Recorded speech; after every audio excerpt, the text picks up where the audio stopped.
Mumu, a short story by Ivan Turgenev. From Torrents of Spring, translated by Constance Garnett.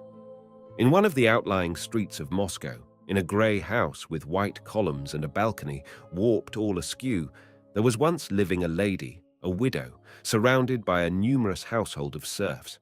Her sons were in the government service at Petersburg. Her daughters were married. She went out very little, and in solitude lived through the last years of her miserly and dreary old age. Her day, a joyless and gloomy day, had long been over, but the evening of her life was blacker than night. Of all her servants, the most remarkable personage was the porter, Gerasim, a man full 12 inches over the normal height, of heroic build, and deaf and dumb from his birth.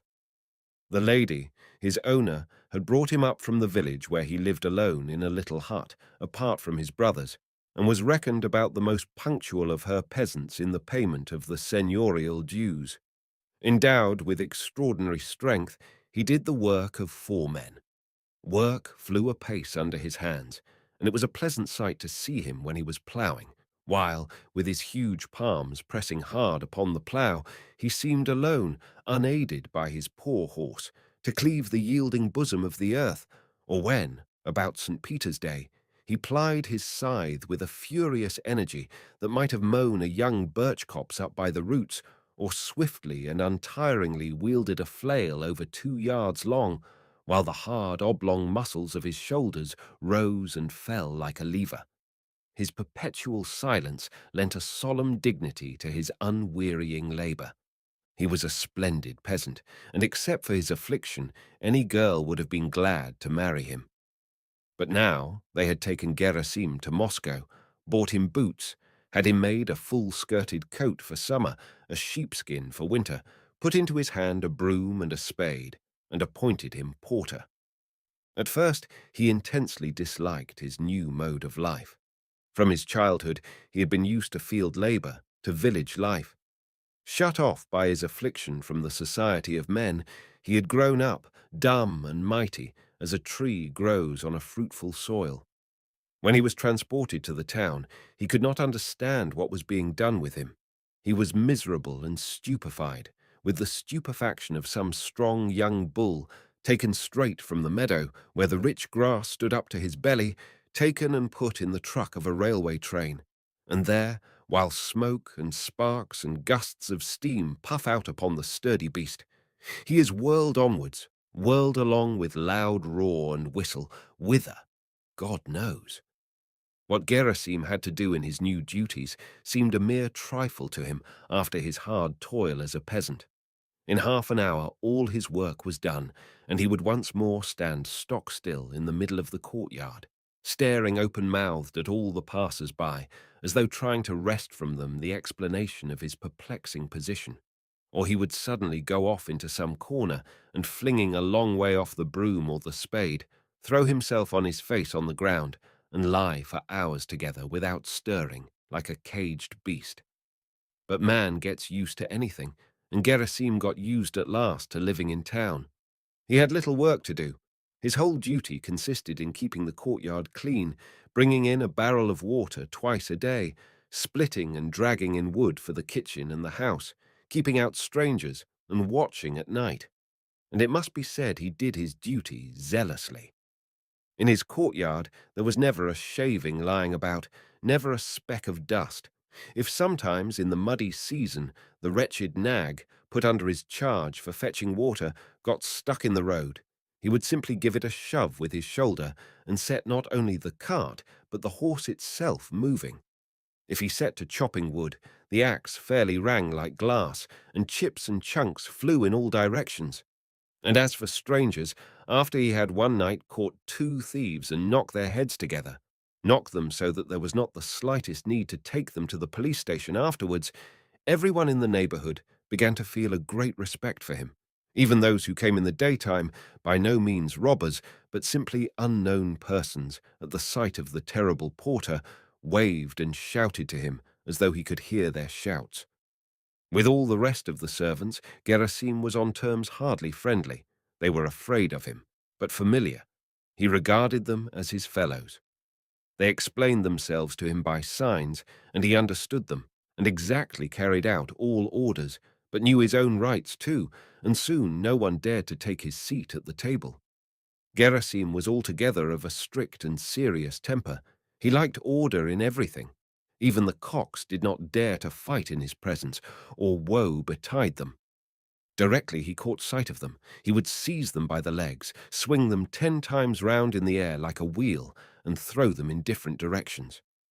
There were geese, too, kept in the yard, but the goose, as is well known, is a dignified and reasonable bird. Gerasim felt a respect for them, looked after them, and fed them. He was himself not unlike a gander of the steppes. He was assigned a little garret over the kitchen. He arranged it himself to his own liking, made a bedstead in it of oak boards on 4 stumps of wood for legs, a truly titanic bedstead. One might have put a ton or two on it. It would not have bent under the load. Under the bed was a solid chest. In a corner stood a little table of the same strong kind, and near the table a 3-legged stool, so solid and squat that Gerasim himself would sometimes pick it up and drop it again with a smile of delight. The garret was locked up by means of a padlock that looked like a kalatch or basket-shaped loaf, only black. The key of this padlock Gerasim always carried about him in his girdle. He did not like people to come to his garret. So passed a year, at the end of which a little incident befell Gerasim. The old lady, in whose service he lived as porter, adhered in everything to the ancient ways, and kept a large number of servants. In her house were not only laundresses, sempstresses, carpenters, tailors, and tailoresses, there was even a harness maker. He was reckoned as a veterinary surgeon too, and a doctor for the servants. There was a household doctor for the mistress. There was, lastly, a shoemaker, by name Captain Klimov, a sad drunkard. Klimov regarded himself as an injured creature, whose merits were unappreciated, a cultivated man from Petersburg who ought not to be living in Moscow without occupation, in the wilds, so to speak. And if he drank, as he himself expressed it emphatically, with a blow on his chest, it was sorrow drove him to it. So one day his mistress had a conversation about him with her head steward, Gavrila, a man whom, judging solely from his little yellow eyes and nose like a duck's beak, fate itself, it seemed, had marked out as a person in authority. The lady expressed her regret at the corruption of the morals of Capiton, who had, only the evening before, been picked up somewhere in the street.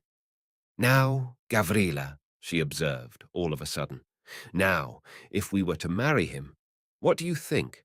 Perhaps he would be steadier."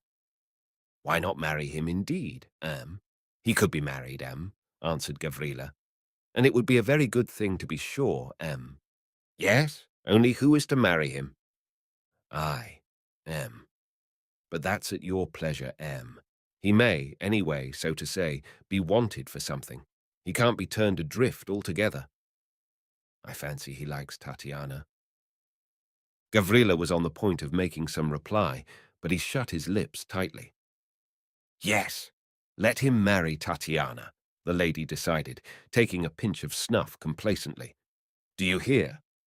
"Yes, Gavrila articulated, and he withdrew. Returning to his own room, it was in a little lodge and was almost filled up with metal-bound trunks. Gavrila first sent his wife away, and then sat down at the window and pondered.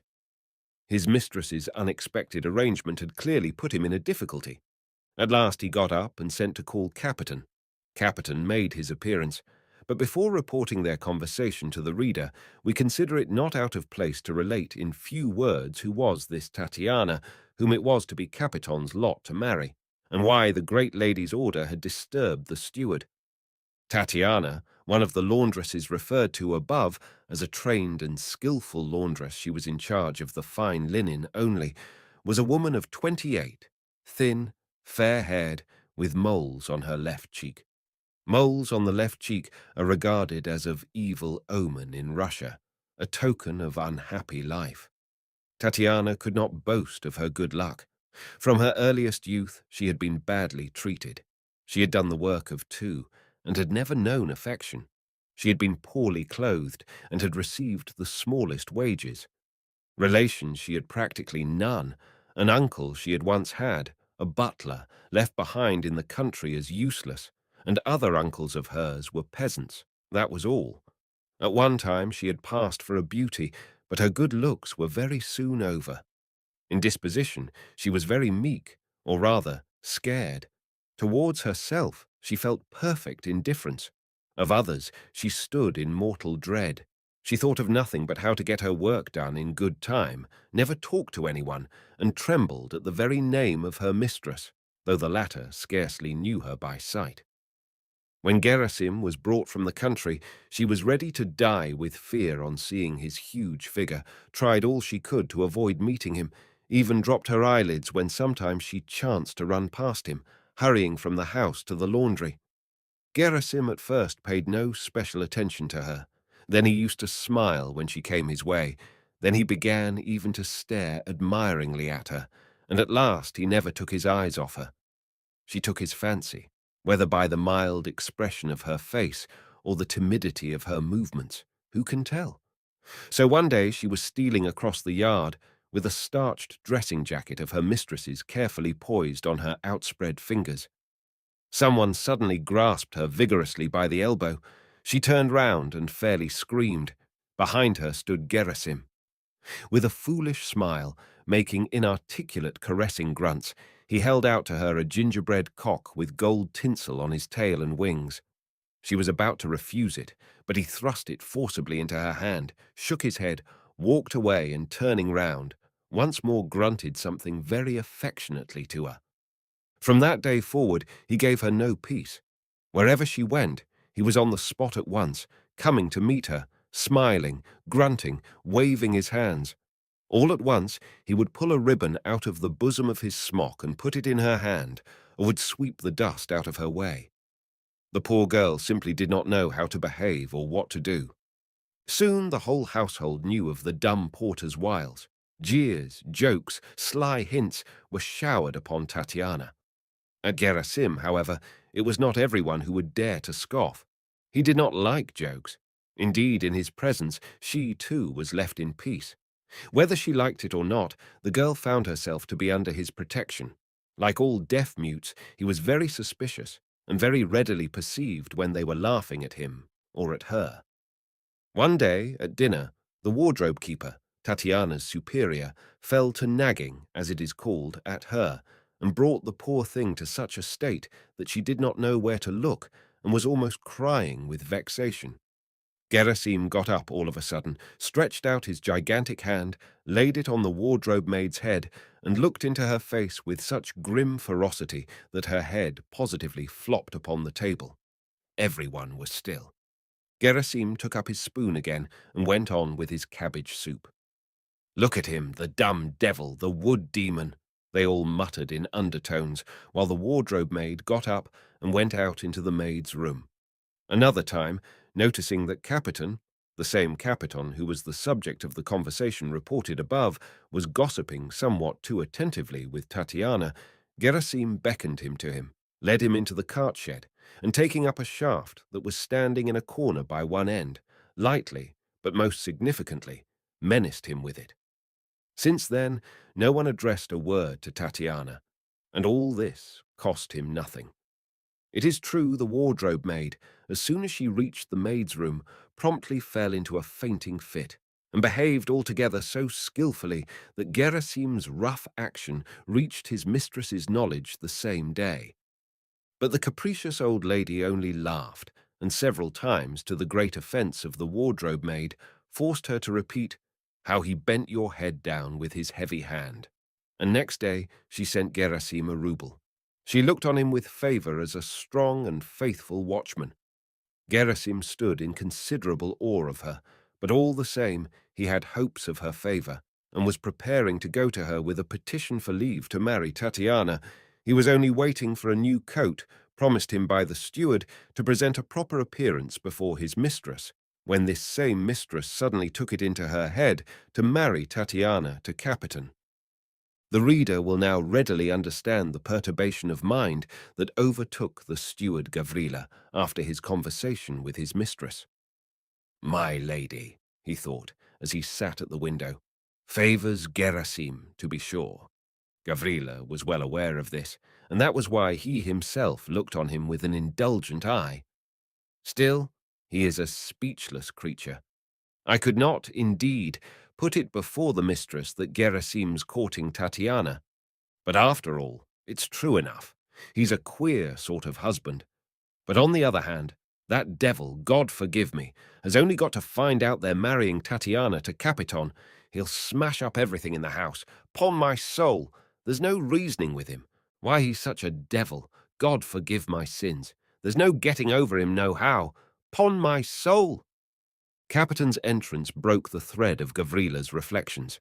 The dissipated shoemaker came in, his hands behind him, and lounging carelessly against a projecting angle of the wall near the door, crossed his right foot in front of his left and tossed his head as much as to say, "What do you want?" Gavrila looked at Capiton and drummed with his fingers on the window frame. Capiton merely screwed up his leaden eyes a little, but he did not look down. He even grinned slightly and passed his hand over his whitish locks, which were sticking up in all directions. "Well, here I am. What is it?" "You're a pretty fellow," said Gavrila, and paused. "A pretty fellow you are, there's no denying." Capiton only twitched his little shoulders. "Are you any better, pray?" he thought to himself. "Just look at yourself now. Look at yourself," Gavrila went on reproachfully. "Now whatever do you look like?" Capiton serenely surveyed his shabby, tattered coat and his patched trousers, and with special attention stared at his burst boots, especially the one on the tiptoe of which his right foot so gracefully poised, and he fixed his eyes again on the steward. "Well, well," repeated Gavrila. "Well, and then you say well. You look like old Nick himself. God forgive my saying so. That's what you look like." Capiton blinked rapidly. "Go on abusing me. Go on if you like, Gavrila Andrich," he thought to himself again. "Here you've been drunk again," Gavrila began. "Drunk again, haven't you? Eh? Come, answer me." "Owing to the weakness of my health, I have exposed myself to spirituous beverages, certainly," replied Capiton. "Owing to the weakness of your health. They let you off too easy, that's what it is. And you've been apprenticed in Petersburg. Much you learned in your apprenticeship. You simply eat your bread in idleness. In that matter, Gavrila Andreich, there is one to judge me, the Lord God himself, and no one else. He also knows what manner of man I be in this world, and whether I eat my bread in idleness. And as concerning your contention regarding drunkenness, in that matter, too, I am not to blame, but rather a friend. He led me into temptation, but was diplomatic, and got away while you were left like a goose in the street. Ah, you're a dissolute fellow. But that's not the point," the steward went on. "I've something to tell you. Our Lady—" Here he paused a minute. "It's Our Lady's pleasure that you should be married. Do you hear? She imagines you may be steadier when you're married. Do you understand?" "To be sure I do." "Well then, for my part, I think it would be better to give you a good hiding. But there, it's her business. Well, are you agreeable?" Capiton grinned. "Matrimony is an excellent thing for anyone, Gavrila Andreich, and as far as I am concerned, I shall be quite agreeable." "Very well, then," replied Gavrila, while he reflected to himself. "There's no denying the man expresses himself very properly. Only there's one thing," he pursued aloud. "The wife Our Lady's picked out for you is an unlucky choice." "Why, who is she? Permit me to inquire."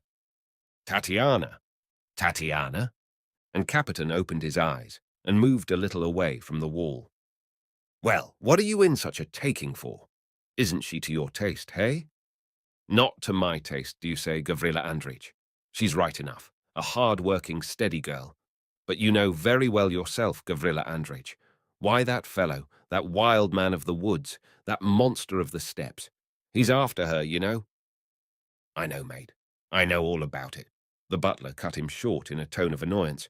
"But there, you see." But upon my soul, Gavrila Andreich, why, he'll kill me, by God he will. He'll crush me like some fly. Why, he's got a fist. Why, you kindly look yourself what a fist he's got. Why, he's simply got a fist like Minin Pozharsky's. You see, he's deaf.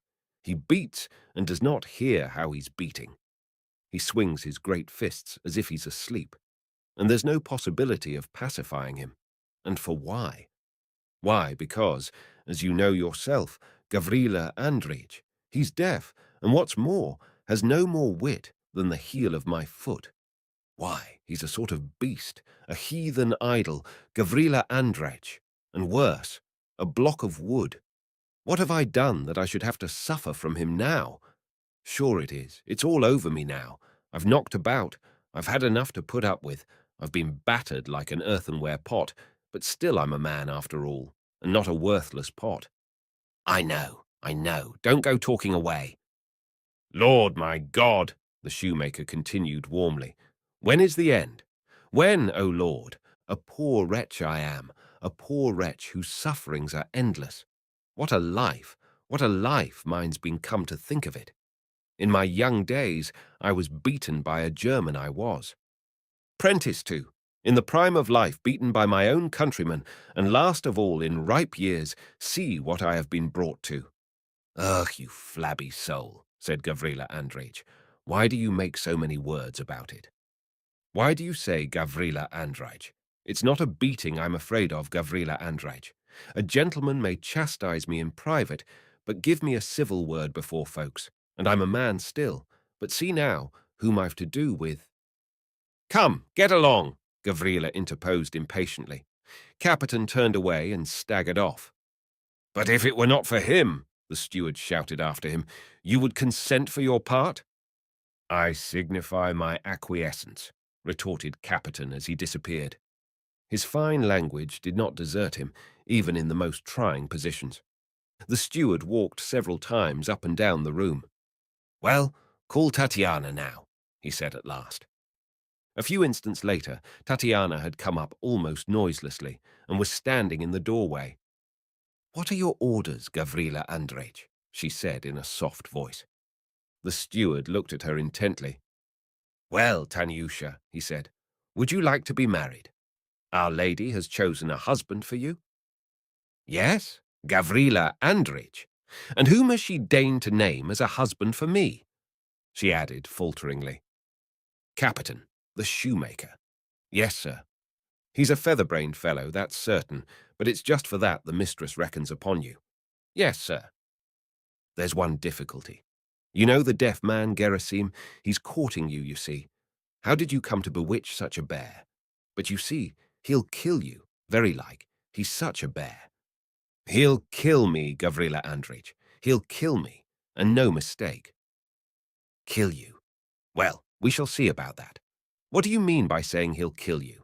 Has he any right to kill you? Tell me yourself. I don't know, Gavrila Andreich, about his having any right or not. What a woman! Why, you've made him no promise, I suppose. What are you pleased to ask of me?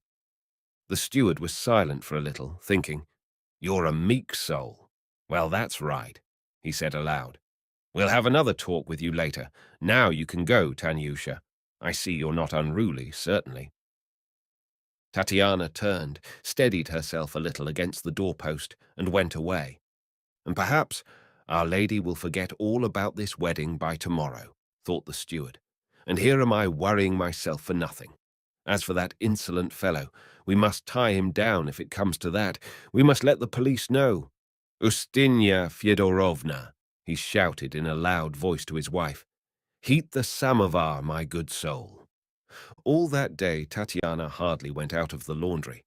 At first she had started crying, then she wiped away her tears and set to work as before. Capitan stayed till late at night at the gin shop with a friend of his, a man of gloomy appearance, to whom he related in detail how he used to live in Petersburg with a gentleman who would have been all right, except he was a bit too strict, and he had a slight weakness besides. He was too fond of drink. And, as to the fair sex, he didn't stick at anything.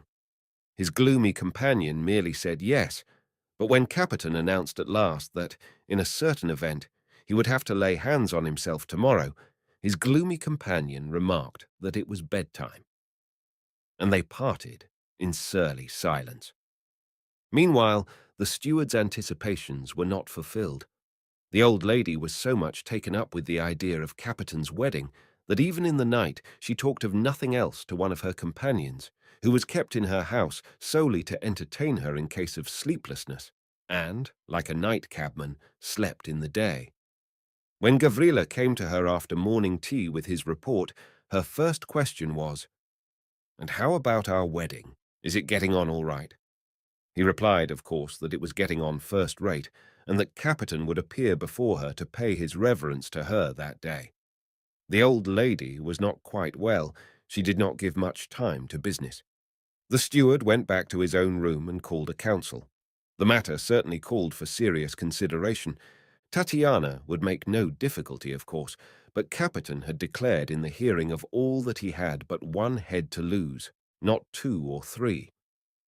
Gerasim turned rapid, sullen looks on everyone, would not budge from the steps of the maids' quarters, and seemed to guess that some mischief was being hatched against him. They met together. Among them was an old sideboard waiter, nicknamed Uncle Tail, to whom everyone looked respectfully for counsel, though all they got out of him was, "Here's a pretty pass. To be sure, to be sure, to be sure."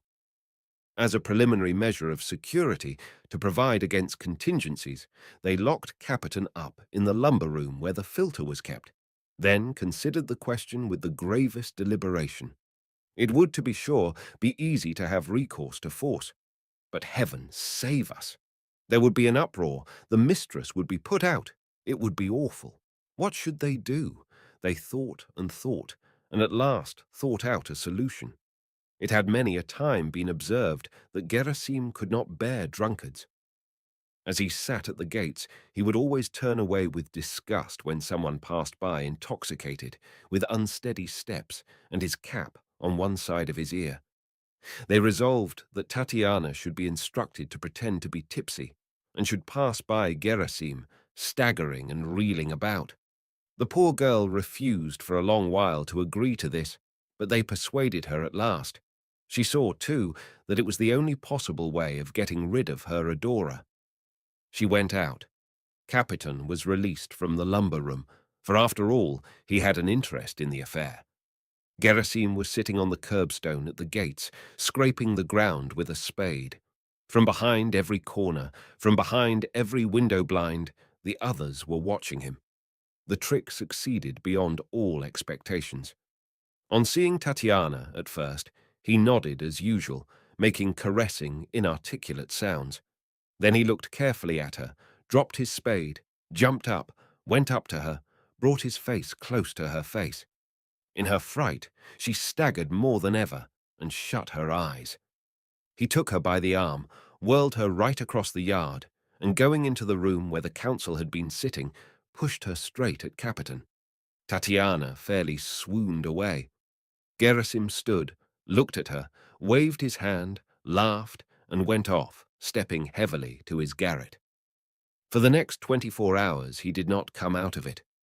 The postilion Antipka said afterwards that he saw Gerasim through a crack in the wall, sitting on his bedstead, his face in his hand. From time to time he uttered soft, regular sounds. He was wailing a dirge, that is, swaying backwards and forwards with his eyes shut, and shaking his head as drivers or bargemen do when they chant their melancholy songs. Antipka could not bear it, and he came away from the crack. When Gerasim came out of the garret next day, no particular change could be observed in him. He only seemed, as it were, more morose, and took not the slightest notice of Tatyana or Capitan. The same evening, they both had to appear before their mistress with geese under their arms, and in a week's time they were married. Even on the day of the wedding, Gerasim showed no change of any sort in his behavior. Only he came back from the river without water. He had somehow broken the barrel on the road. And at night, in the stable, he washed and rubbed down his horse so vigorously it swayed like a blade of grass in the wind, and staggered from one leg to the other under his fists of iron. All this had taken place in the spring. Another year passed by, during which Capitan became a hopeless drunkard, and as being absolutely of no use for anything, was sent away with the store wagons to a distant village with his wife. On the day of his departure, he put a very good face on it at first, and declared that he would always be at home, send him where they would, even to the other end of the world. But later on, he lost heart, began grumbling that he was being taken to uneducated people, and collapsed so completely at last that he could not even put his own hat on. Some charitable soul stuck it on his forehead, set the peak straight in front, and thrust it on with a slap from above. When everything was quite ready, and the peasants already held the reins in their hands, and were only waiting for the words, "with God's blessing," to start, Gerasim came out of his garret, went up to Tatyana, and gave her as a parting present a red cotton handkerchief he had bought for her a year ago. Tatyana, who had up to that instant borne all the revolting details of her life with great indifference, could not control herself upon that. She burst into tears, and as she took her seat in the cart, she kissed Gerasim 3 times like a good Christian. He meant to accompany her as far as the town barrier, and did walk beside her cart for a while, but he stopped suddenly at the Crimean ford, waved his hand, and walked away along the riverside. It was getting towards evening. He walked slowly, watching the water. All of a sudden, he fancied something was floundering in the mud close to the bank. He stooped over and saw a little white and black puppy, who, in spite of all its efforts, could not get out of the water. It was struggling, slipping back, and trembling all over its thin, wet little body. Gerasim looked at the unlucky little dog, picked it up with one hand, put it into the bosom of his coat, and hurried with long steps homewards. He went into his garret, put the rescued puppy on his bed, covered it with his thick overcoat, ran first to the stable for straw, and then to the kitchen for a cup of milk. Carefully folding back the overcoat and spreading out the straw, he set the milk on the bedstead. The poor little puppy was not more than 3 weeks old. Its eyes were just open. One eye still seemed rather larger than the other. It did not know how to lap out of a cup, and did nothing but shiver and blink. Gerasim took hold of its head softly with 2 fingers and dipped its little nose into the milk. The pup suddenly began lapping greedily, sniffing, shaking itself, and choking. Gerasim watched and watched it, and all at once he laughed outright. All night long he was waiting on it, keeping it covered and rubbing it dry. He fell asleep himself at last, and slept quietly and happily by its side. No mother could have looked after her baby as Gerasim looked after his little nursling.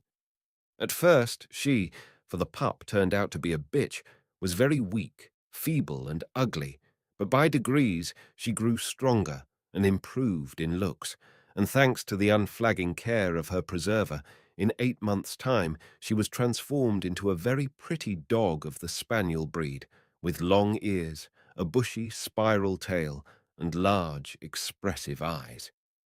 She was devotedly attached to Gerasim and was never a yard from his side. She always followed him about wagging her tail. He had even given her a name.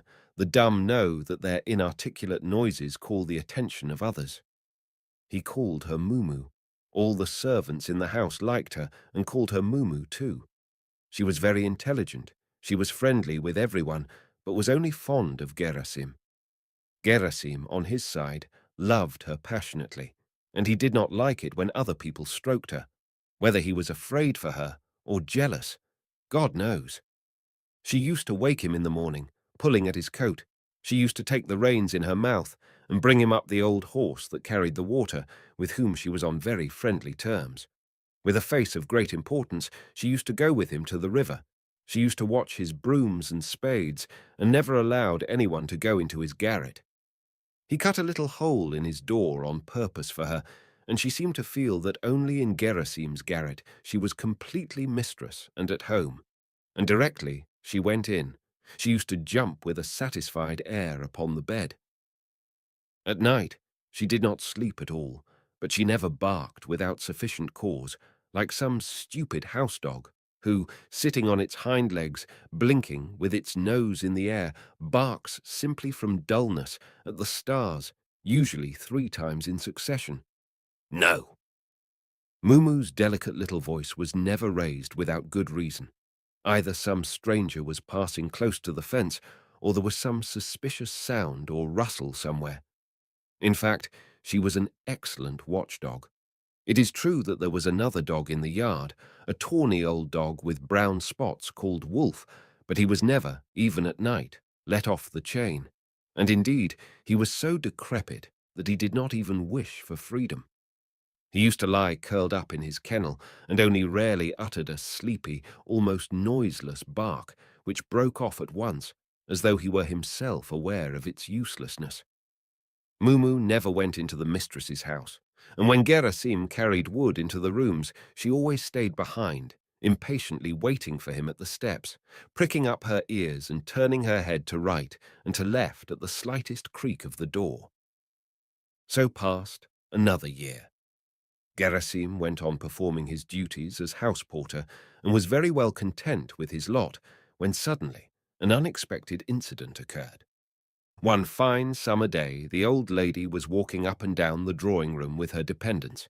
She was in high spirits. She laughed and made jokes. Her servile companions laughed and joked too, but they did not feel particularly mirthful. The household did not much like it when their mistress was in a lively mood, for, to begin with, she expected from everyone prompt and complete participation in her merriment, and was furious if anyone showed a face that did not beam with delight. And secondly, these outbursts never lasted long with her, and were usually followed by a sour and gloomy mood. That day she had got up in a lucky hour.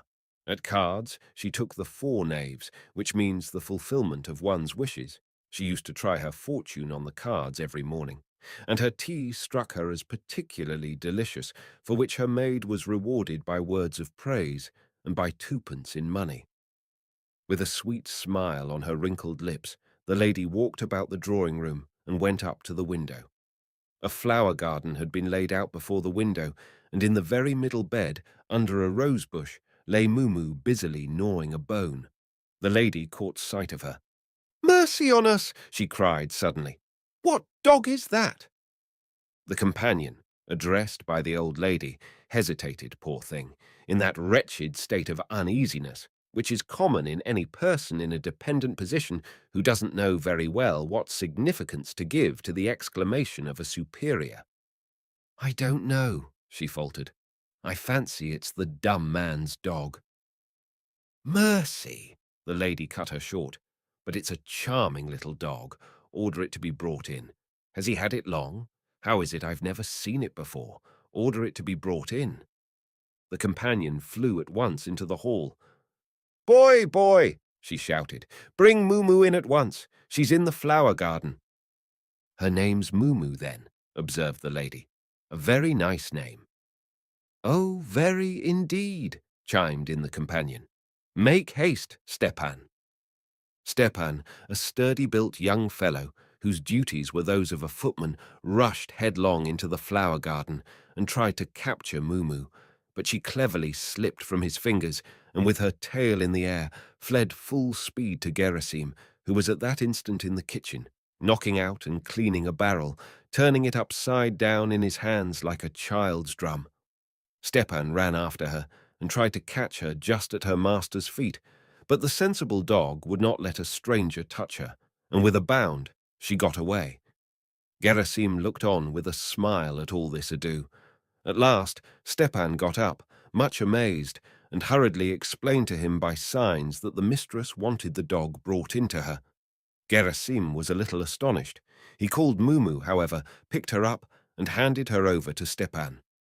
Stepan carried her into the drawing room and put her down on the parquet floor. The old lady began calling the dog to her in a coaxing voice.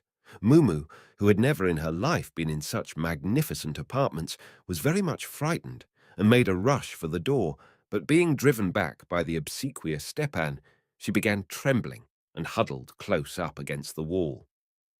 "Mumu, Mumu, come to me, come to your mistress," said the lady. "Come, silly thing, don't be afraid." "Come, Mumu, come to the mistress," repeated the companions. "Come along." But Mumu looked round her uneasily and did not stir. "Bring her something to eat," said the old lady. "How stupid she is! She won't come to her mistress. What's she afraid of?" "She's not used to your honour yet," ventured one of the companions in a timid and conciliatory voice.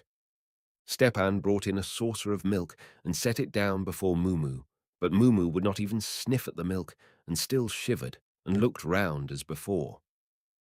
"Ah, what a silly you are," said the lady, and going up to her, she stooped down and was about to stroke her, but Mumu turned her head abruptly and showed her teeth.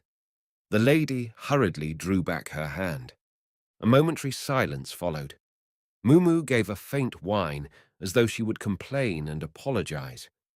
The old lady moved back, scowling. The dog's sudden movement had frightened her.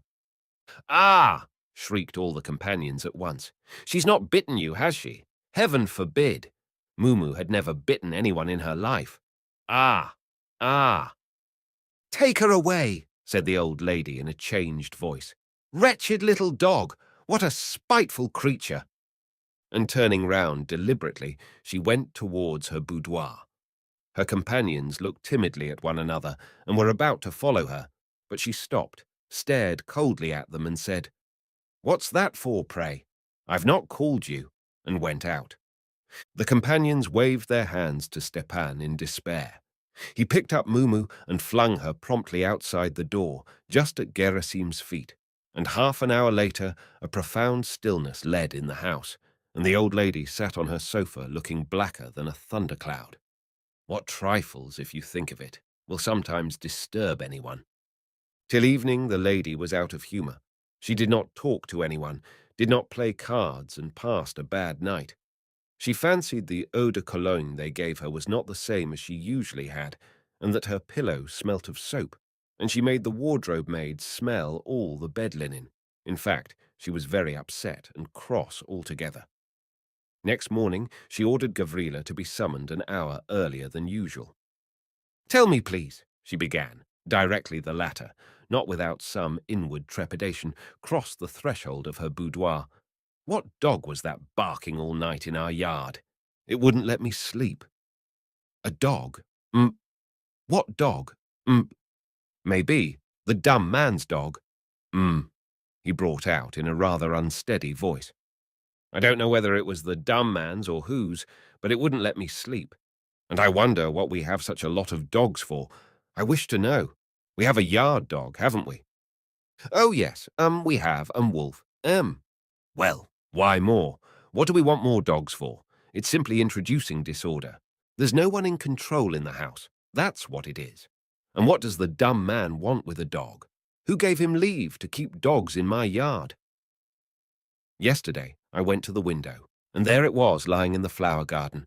It had dragged in nastiness it was gnawing, and my roses are planted there. The lady ceased. "Let her be gone from today. Do you hear?" "Yes, "Today. Now go. I will send for you later for the report." Gavrila went away. As he went through the drawing-room, the steward, by way of maintaining order, moved a bell from one table to another. He stealthily blew his duck-like nose in the hall and went into the outer hall. In the outer hall, on a locker, was Stepan asleep in the attitude of a slain warrior in a battalion picture, his bare legs thrust out below the coat, which served him for a blanket. The steward gave him a shove and whispered some instructions to him, to which Stepan responded with something between a yawn and a laugh. The steward went away, and Stepan got up, put on his coat and his boots, went out, and stood on the steps. 5 minutes had not passed before Gerasim made his appearance with a huge bundle of hewn logs on his back, accompanied by the inseparable Mumu. The lady had given orders that her bedroom and boudoir should be heated at times, even in the summer. Gerasim turned sideways before the door, shoved it open with his shoulder, and staggered into the house with his load. Mumu, as usual, stayed behind to wait for him. Then Stepan, seizing his chance, suddenly pounced on her like a kite on a chicken, held her down to the ground, gathered her up in his arms, and without even putting on his cap, ran out of the yard with her, got into the first fly he met, and galloped off to a marketplace. There he soon found a purchaser to whom he sold her for a shilling, on condition that he would keep her for at least a week tied up. Then he returned at once, but before he got home, he got off the fly, and going right round the yard, jumped over the fence into the yard from a back street. He was afraid to go in at the gate for fear of meeting Gerasim. His anxiety was unnecessary, however. Gerasim was no longer in the yard. On coming out of the house, he had at once missed Mumu. He never remembered her failing to wait for his return, and began running up and down, looking for her and calling her in his own way. He rushed up to his garret, up to the hayloft, ran out into the street, this way and that. She was lost.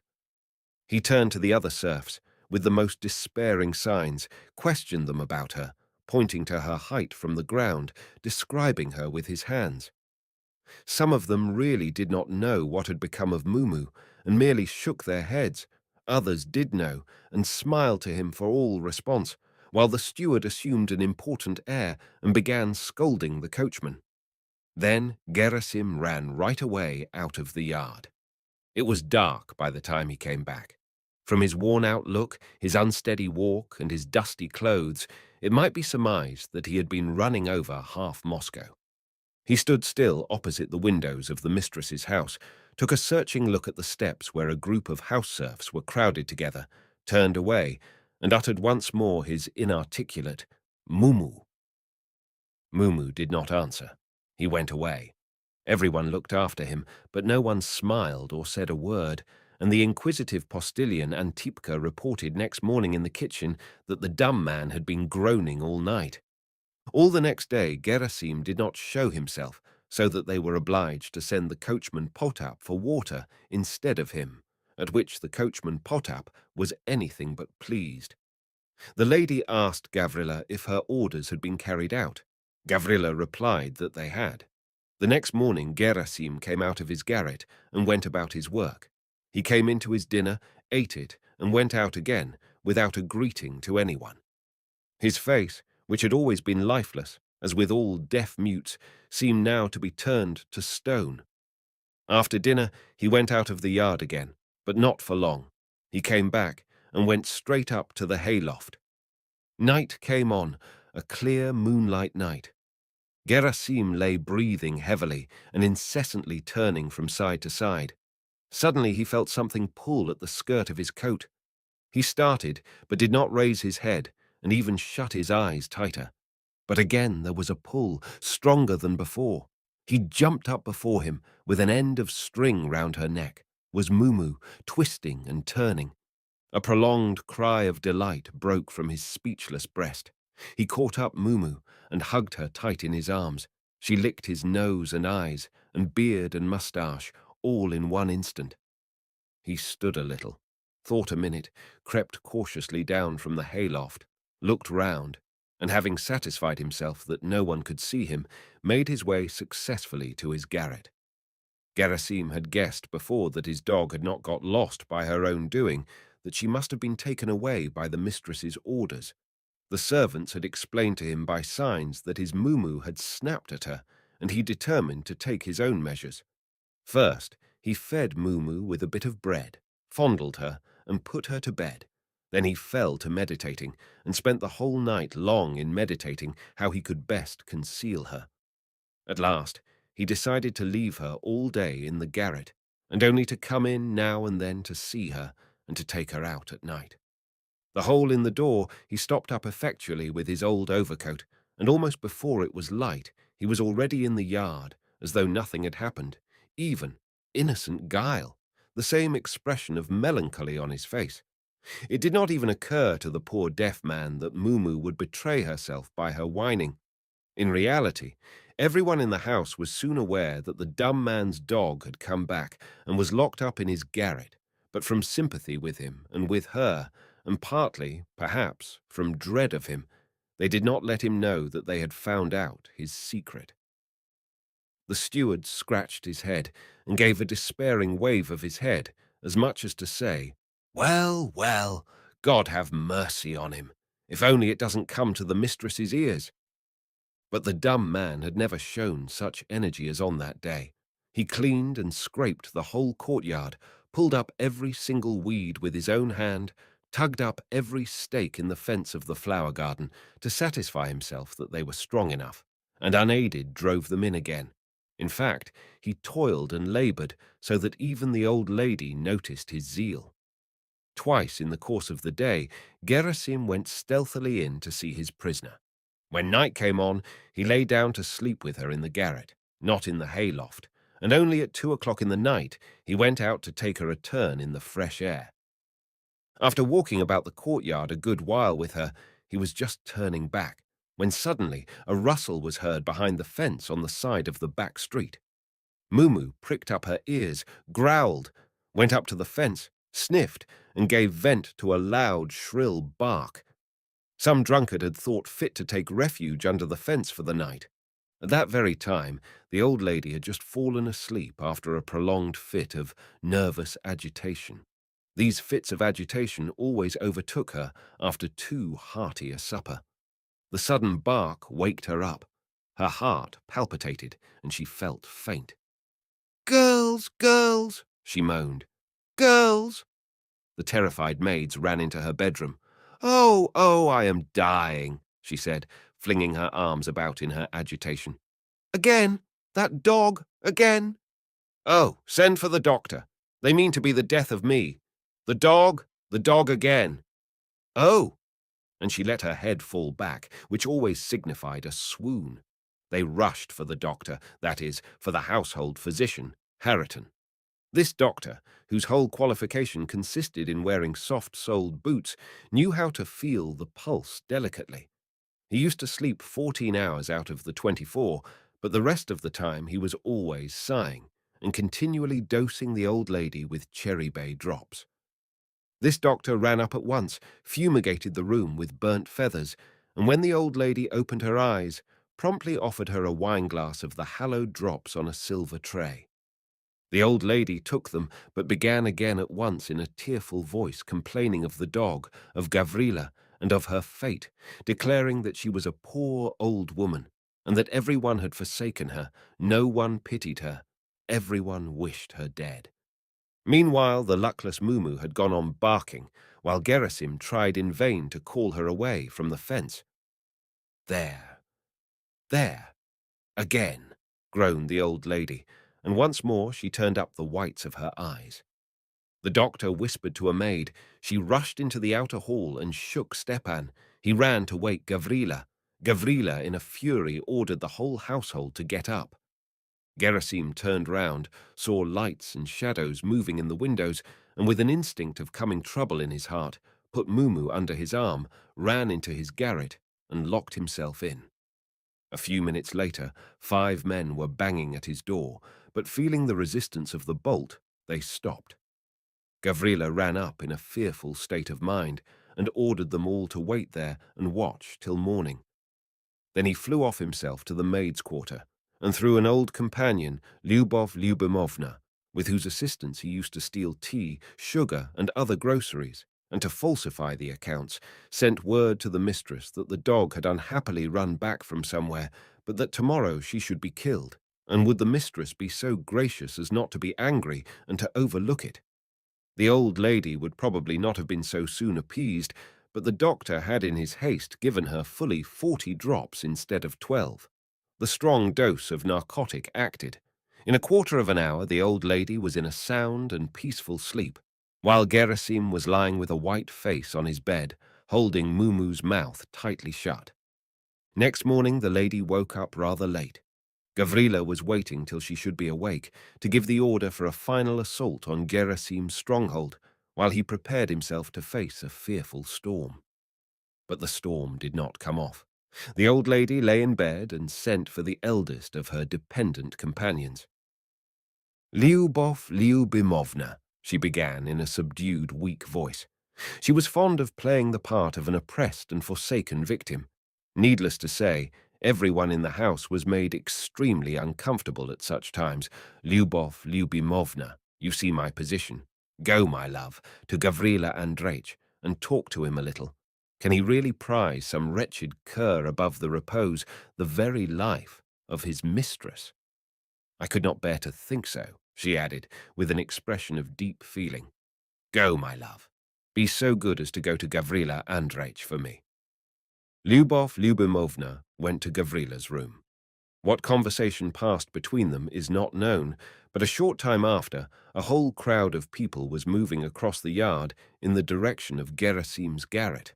Gavrila walked in front, holding his cap on with his hand, though there was no wind. The footmen and cooks were close behind him.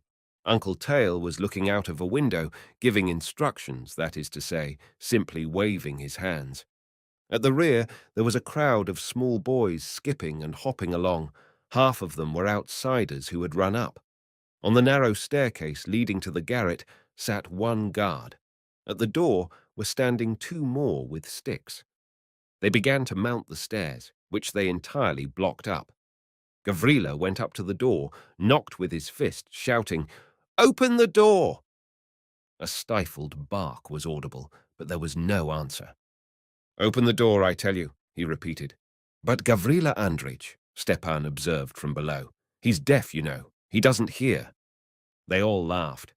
"What are we to do?" Gavrila rejoined from above.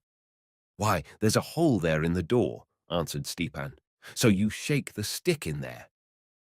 Gavrila bent down. "He stuffed it up with a coat or something." "Well, you just push the coat in." At this moment a smothered bark was heard again. "See, see, she speaks for herself," was remarked in the crowd, and again they laughed. Gavrila scratched his ear. "No, mate," he responded at last.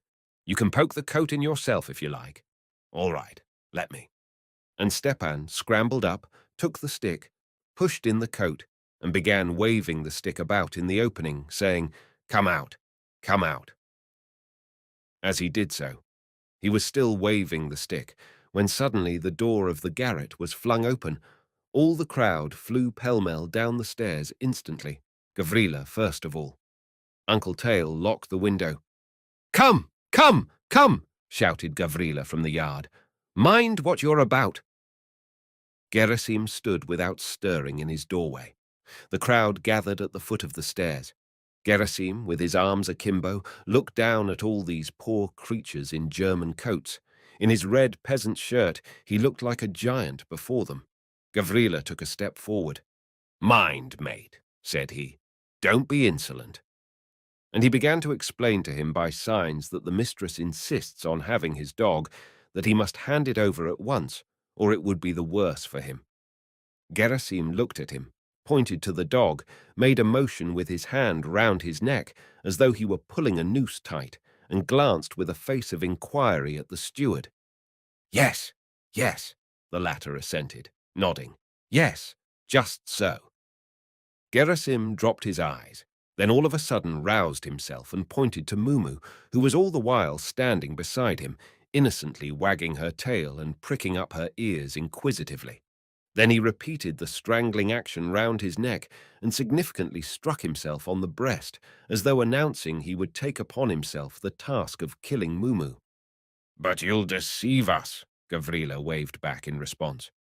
Gerasim looked at him, smiled scornfully, struck himself again on the breast, and slammed to the door. They all looked at one another in silence. "What does that mean?" Gavrila began. "He's locked himself in." "Let him be, Gavrila Andreich," Stepan advised. "He'll do it if he's promised. He's like that, you know. If he makes a promise, it's a certain thing. He's not like us others in that. The truth's the truth with him." "Yes, indeed." "Yes," they all repeated, nodding their heads. "Yes, that's so. Yes." Uncle Tail opened his window, and he too said, "Yes." "Well, maybe, we shall see," responded Gavrila. "Anyway, we won't take off the guard. Here you, Eroshka," he added, addressing a poor fellow in a yellow nankeen coat who considered himself to be a gardener. "What have you to do? Take a stick and sit here, and if anything happens, run to me at once." Eroshka took a stick and sat down on the bottom stair.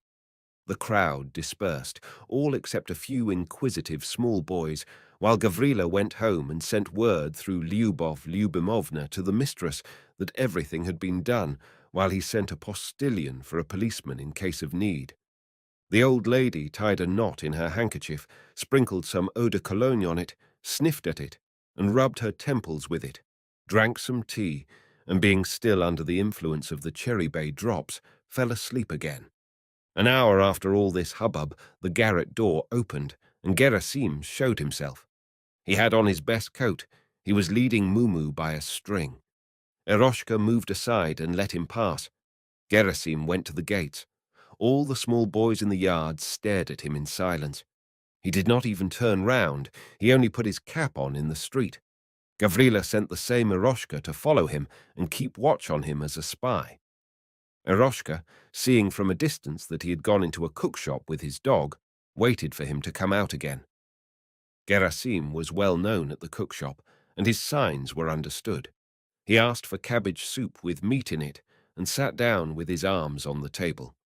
Mumu stood beside his chair, looking calmly at him with her intelligent eyes. Her coat was glossy. One could see she had just been combed down. They brought Gerasim the soup.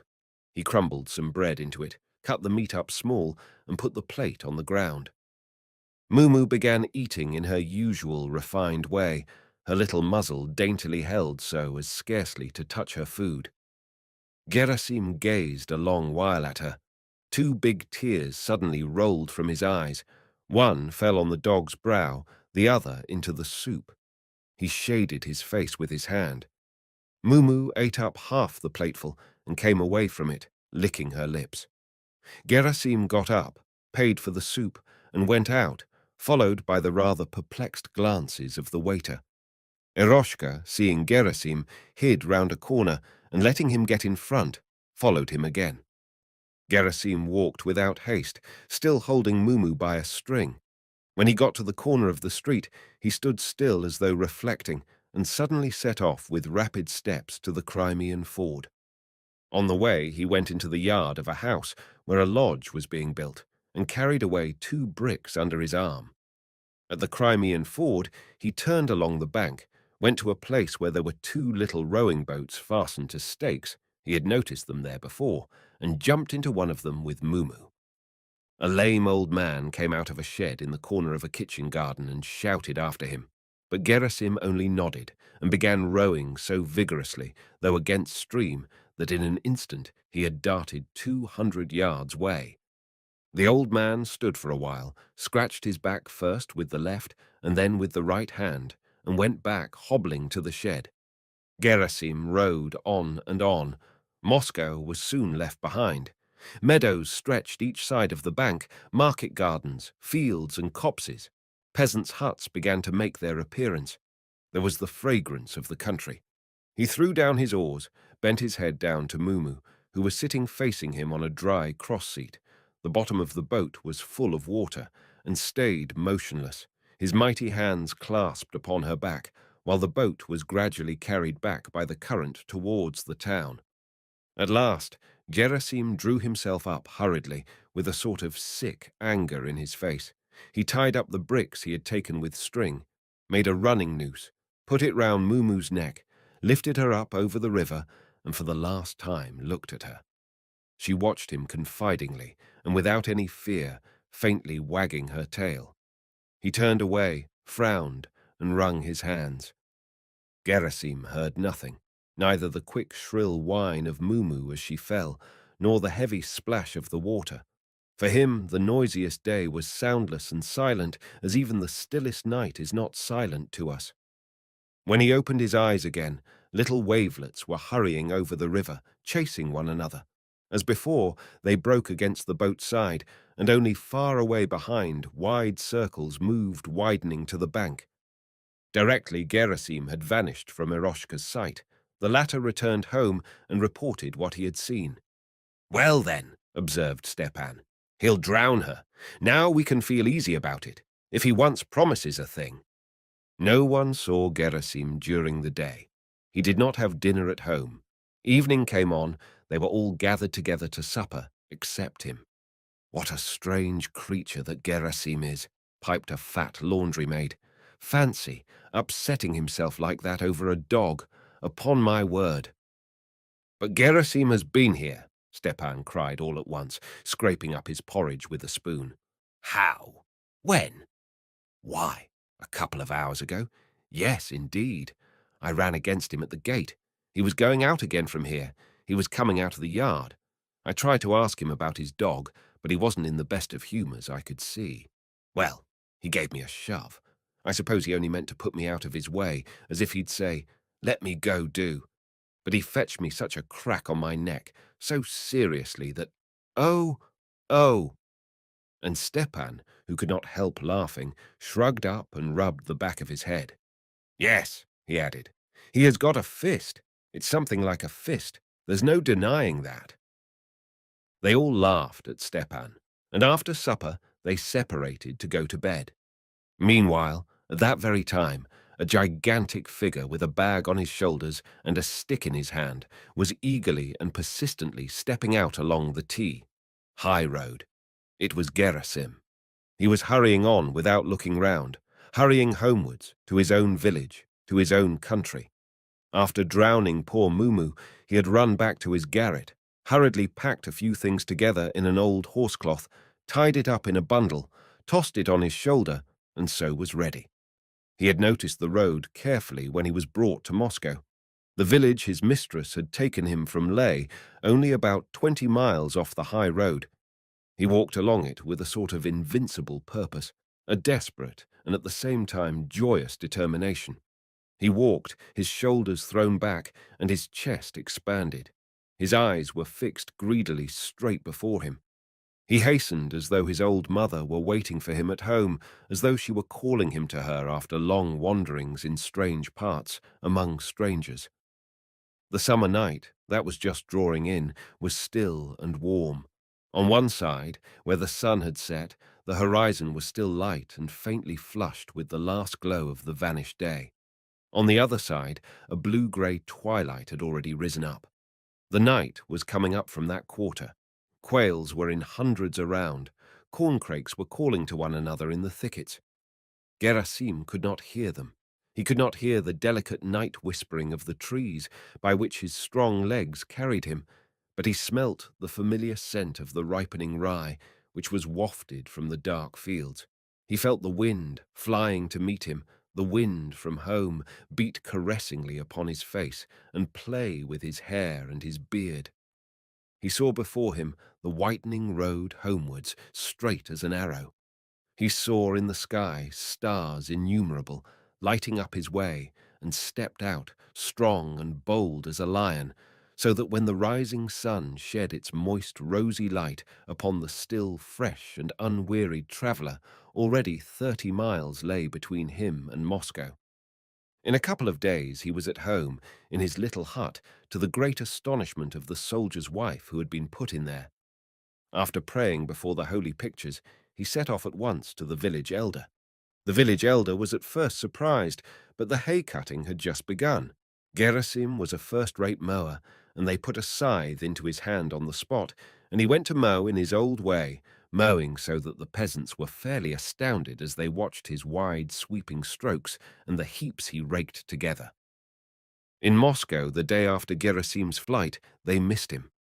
They went to his garret, rummaged about in it, and spoke to Gavrila. He came, looked, shrugged his shoulders, and decided that the dumb man had either run away or had drowned himself with his stupid dog. They gave information to the police and informed the lady. The old lady was furious, burst into tears, gave orders that he was to be found whatever happened, declared she had never ordered the dog to be destroyed, and in fact gave Gavrila such a rating that he could do nothing all day but shake his head and murmur, "Well," until Uncle Tail checked him at last, sympathetically echoing, "Well." At last the news came from the country of Gerasim's being there. The old lady was somewhat pacified. At first, she issued a mandate for him to be brought back without delay to Moscow. Afterwards, however, she declared that such an ungrateful creature was absolutely of no use to her. Soon after this, she died herself, and her heirs had no thought to spare for Gerasim. They let their mother's other servants redeem their freedom on payment of an annual rent, and Gerasim is living still, a lonely man in his lonely hut.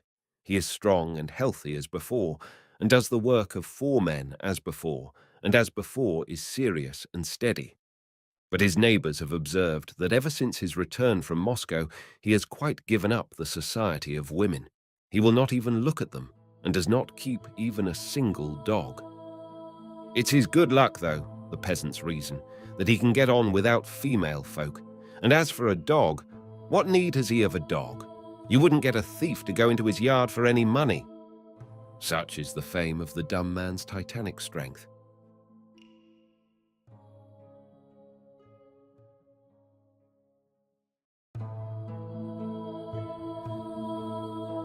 A Lost Opportunity.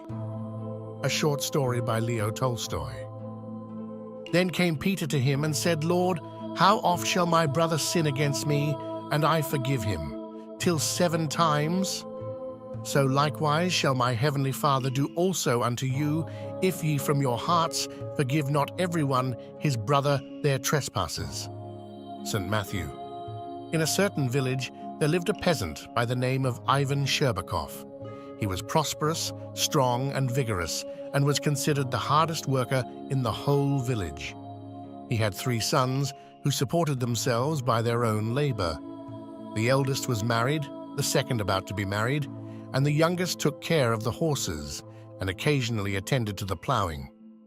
The peasant's wife, Ivanovna, was intelligent and industrious, while her daughter-in-law was a simple, quiet soul, but a hard worker. There was only one idle person in the household, and that was Ivan's father, a very old man who for 7 years had suffered from asthma and who spent the greater part of his time lying on the brick oven.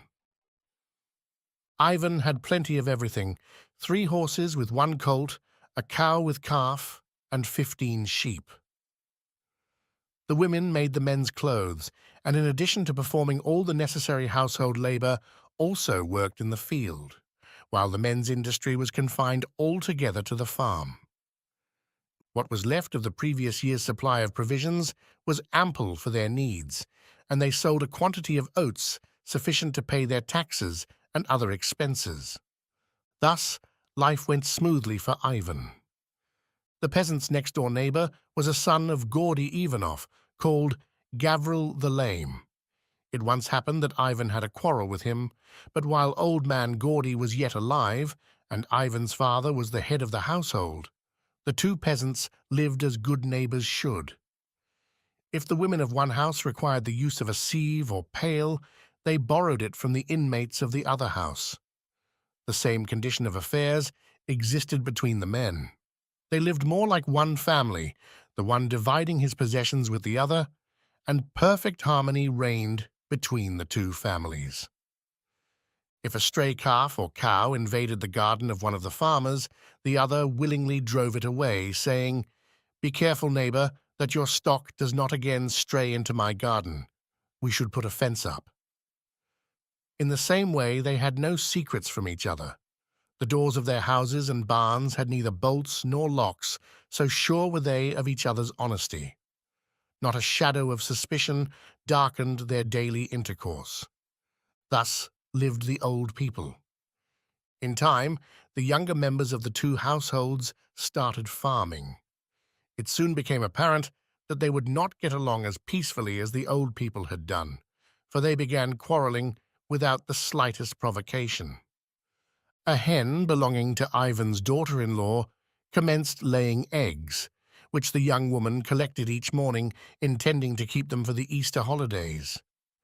She made daily visits to the barn, where, under an old wagon, she was sure to find the precious egg. One day the children frightened the hen, and she flew over their neighbor's fence and laid her egg in their garden.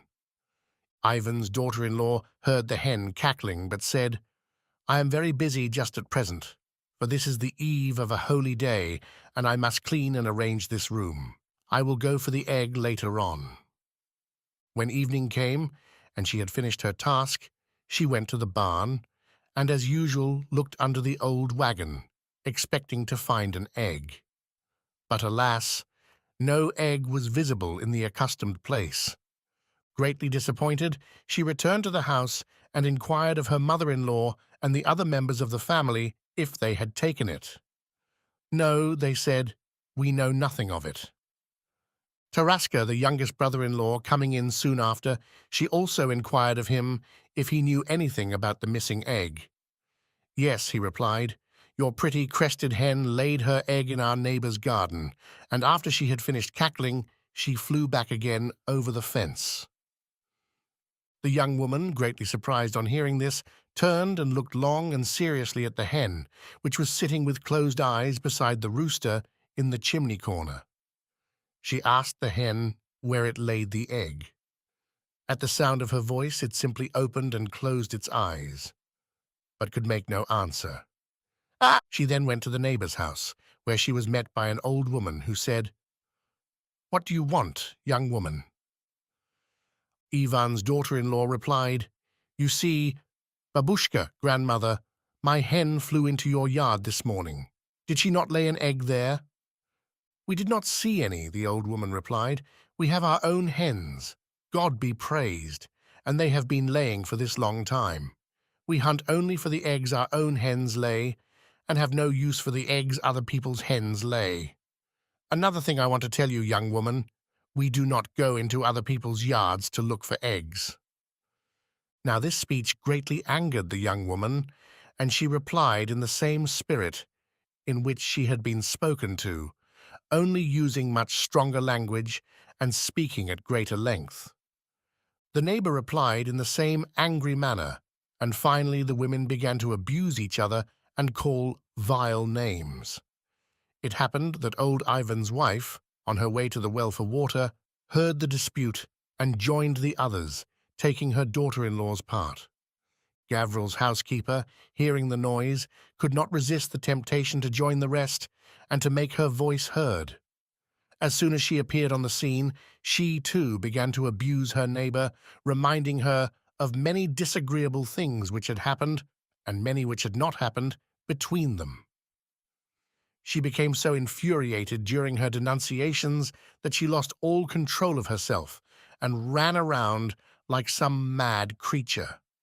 Then all the women began to shout at the same time, each trying to say two words to another's one and using the vilest language in the quarreller's vocabulary. You are such and such, shouted one of the women. You are a thief, a shluka, a mean, dirty, low creature. Your father-in-law is even now starving, and you have no shame. You beggar, you borrowed my sieve and broke it. You made a large hole in it and did not buy me another. You have our scale beam, cried another woman, and must give it back to me. Whereupon she seized the scale beam and tried to remove it from the shoulders of Ivan's wife. In the melee which followed, they upset the pails of water. They tore the covering from each other's head, and a general fight ensued. Gavril's wife had by this time joined in the fracas, and he, crossing the field and seeing the trouble, came to her rescue. Ivan and his son, seeing that their womenfolk were being badly used, jumped into the midst of the fray, and a fearful fight followed. Ivan was the most powerful peasant in all the country round, and it did not take him long to disperse the crowd, for they flew in all directions. During the progress of the fight, Ivan tore out a large quantity of Gavril's beard. By this time, a large crowd of peasants had collected, and it was with the greatest difficulty that they persuaded the two families to stop quarreling. This was the beginning. Gavril took the portion of his beard which Ivan had torn out, and wrapping it in a paper, went to the Volosnoy, Mujik's court, and entered a complaint against Ivan. Holding up the hair, he said, I did not grow this for that bear Ivan to tear out. Gavril's wife went round among the neighbors, telling them that they must not repeat what she told them, but that she and her husband were going to get the best of Ivan, and that he was to be sent to Siberia. And so the quarreling went on. The poor old grandfather, sick with asthma and lying on the brick oven all the time, tried from the first to dissuade them from quarreling and begged of them to live in peace, but they would not listen to his good advice. He said to them, "You children are making a great fuss and much trouble about nothing. I beg of you to stop and think of what a little thing has caused all this trouble. It has arisen from only one egg. If our neighbor's children picked it up, it is all right. God bless them. One egg is of but little value, and without it, God will supply sufficient for all our needs." Ivan's daughter-in-law here interposed and said, "But they called us vile names." The old grandfather again spoke, saying, "Well, even if they did call you bad names, it would have been better to return good for evil, and by your example show them how to speak better. Such conduct on your part would have been best for all concerned." He continued, "Well, you had a fight, you wicked people.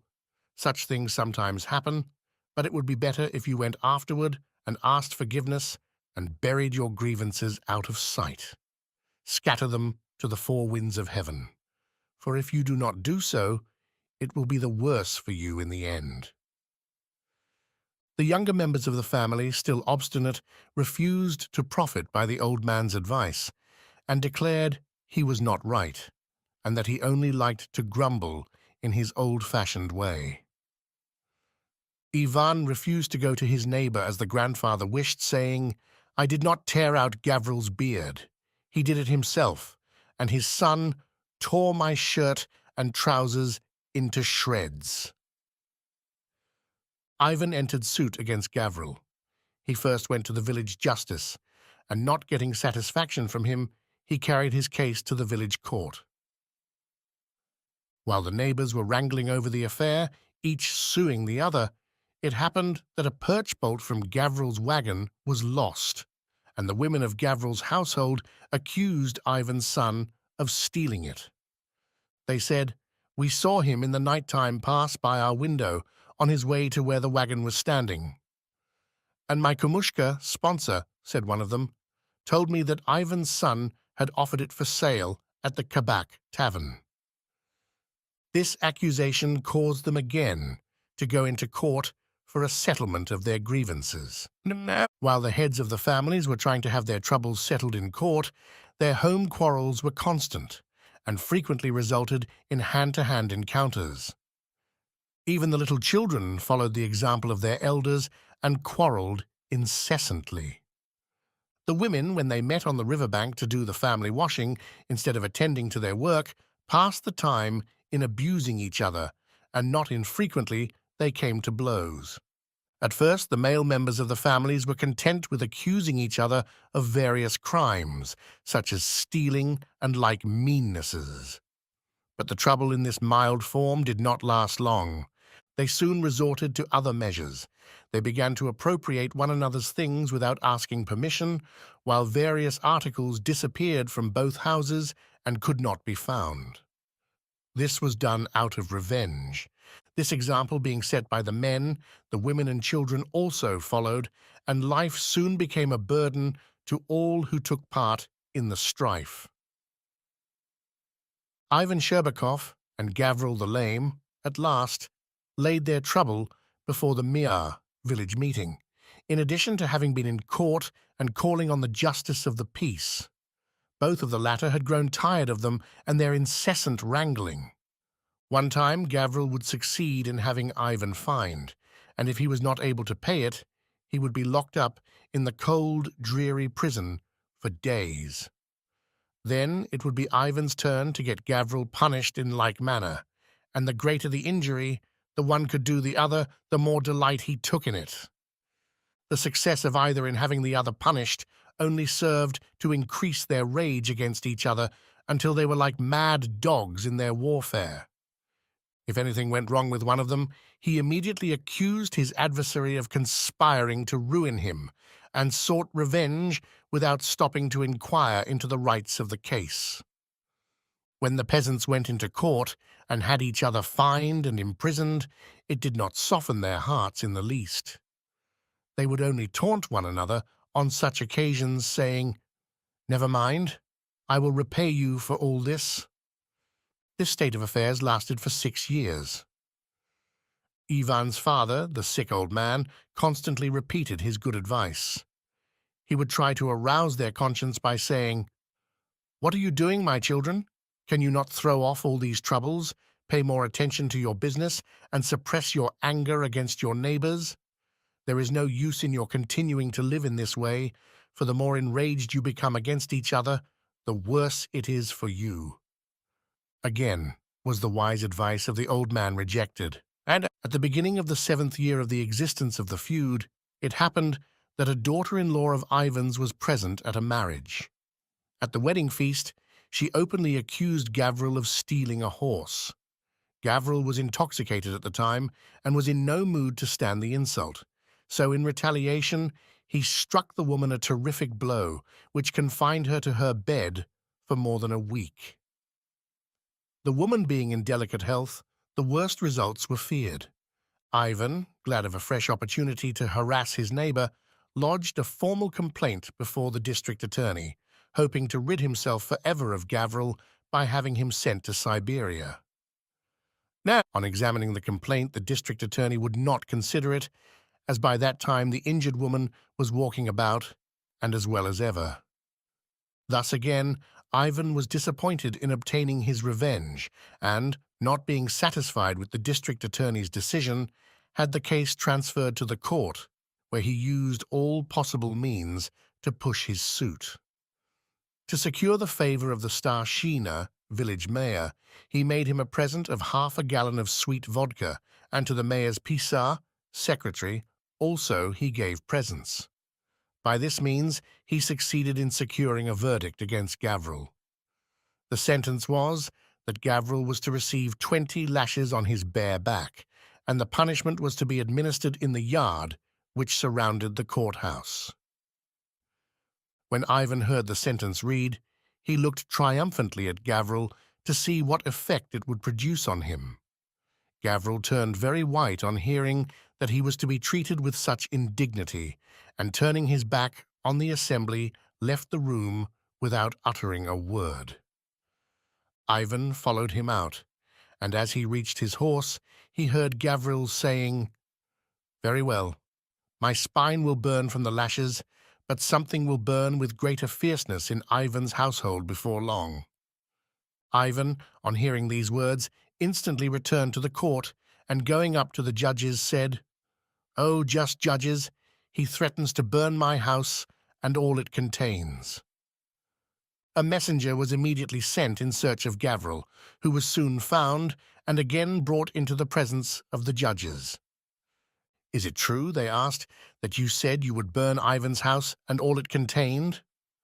Gavril replied, "I did not say anything of the kind. You may give me as many lashes as you please, that is, if you have the power to do so. It seems to me that I alone have to suffer for the truth, while he, pointing to Ivan, is allowed to do and say what he pleases." Gavril wished to say something more, but his lips trembled, and the words refused to come. So in silence, he turned his face toward the wall. The sight of so much suffering moved even the judges to pity, and becoming alarmed at Gavril's continued silence, they said, "He may do both his neighbor and himself some frightful injury." "See here, my brothers," said one feeble old judge, looking at Ivan and Gavril as he spoke, "I think you had better try to arrange this matter peaceably. You, brother Gavril, did wrong to strike a woman who was in delicate health. It was a lucky thing for you that God had mercy on you, and that the woman did not die. For if she had, I know not what dire misfortune might have overtaken you. It will not do either of you any good to go on living as you are at present. Go, Gavril, and make friends with Ivan. I am sure he will forgive you, and we will set aside the verdict just given." The secretary, on hearing this, said, "It is impossible to do this on the present case. According to Article 117, this matter has gone too far to be settled peaceably now, as the verdict has been rendered and must be enforced." But the judges would not listen to the secretary, saying to him, "You talk altogether too much. You must remember that the first thing is to fulfill God's command to love thy neighbor as thyself, and all will be well with you." Thus, with kind words, the judges tried to reconcile the two peasants. Their words fell on stony ground, however, for Gavril would not listen to them. "I am 50 years old," said Gavril, "and have a son married, and never from my birth has the lash been applied to my back. But now this bear Ivan has secured a verdict against me, which condemns me to receive 20 lashes, and I am forced to bow to this decision and suffer the shame of a public beating. Well, he will have cause to remember this." At this, Gavril's voice trembled, and he stopped speaking, and turning his back on the judges, took his departure. It was about 10 versts distance from the court to the homes of the neighbors, and this Ivan travelled late. The women had already gone out for the cattle. He unharnessed his horse and put everything in its place, and then went into the izba room, but found no one there. The men had not yet returned from their work in the field, and the women had gone to look for the cattle, so that all about the place was quiet.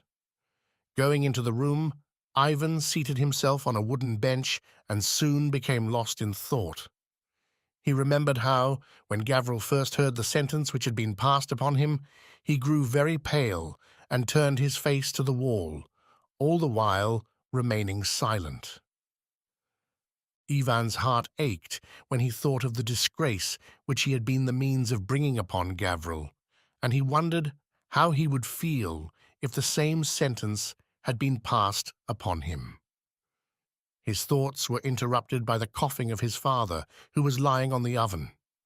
The old man, on seeing Ivan, came down off the oven and, slowly approaching his son, seated himself on the bench beside him, looking at him as though ashamed. He continued to cough as he leaned on the table and said, "Well, did they sentence him?" "Yes, they sentenced him to receive 20 lashes," replied Ivan. On hearing this, the old man sorrowfully shook his head and said, "This is very bad, Ivan, and what is the meaning of it all? It is indeed very bad, but not so bad for Gavril as for yourself. Well, suppose his sentence is carried out, and he gets the 20 lashes. What will it benefit you?" "He will not again strike a woman," Ivan replied. "What is it he will not do? He does not do anything worse than what you are constantly doing." This conversation enraged Ivan, and he shouted, "Well, what did he do? He beat a woman nearly to death, and even now he threatens to burn my house. Must I bow to him for all this?" The old man sighed deeply as he said, "You, Ivan, are strong and free to go wherever you please, while I've been lying for years on the oven. You think that you know everything, and that I do not know anything. No, you are still a child, and as such, you cannot see that a kind of madness controls your actions and blinds your sight. The sins of others are ever before you, while you resolutely keep your own behind your back. I know that what Gavril did was wrong, but if he alone should do wrong, there would be no evil in the world. Do you think that all the evil in the world is the work of one man alone? No, it requires 2 persons to work much evil in the world. You see only the bad in Gavril's character, but you are blind to the evil that is in your own nature. If he alone were bad and you good, then there would be no wrong." The old man, after a pause, continued, "Who tore Gavril's beard? Who destroyed his heaps of rye? Who dragged him into court? And yet you try to put all the blame on his shoulders. You are behaving very badly yourself, and for that reason you are wrong. I did not act in such a manner, and certainly I never taught you to do so. I lived in peace with Gavril's father all the time we were neighbors. We were always the best of friends.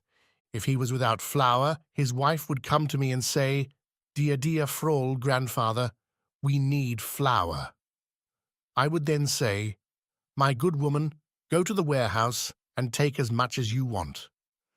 If he had no one to care for his horses, I would say, 'Go, Ivanushka,' diminutive of Ivan, and help him to care for them.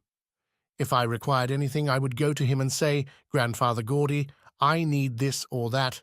and he would always reply, "Take just whatever you want." By this means, we passed an easy and peaceful life.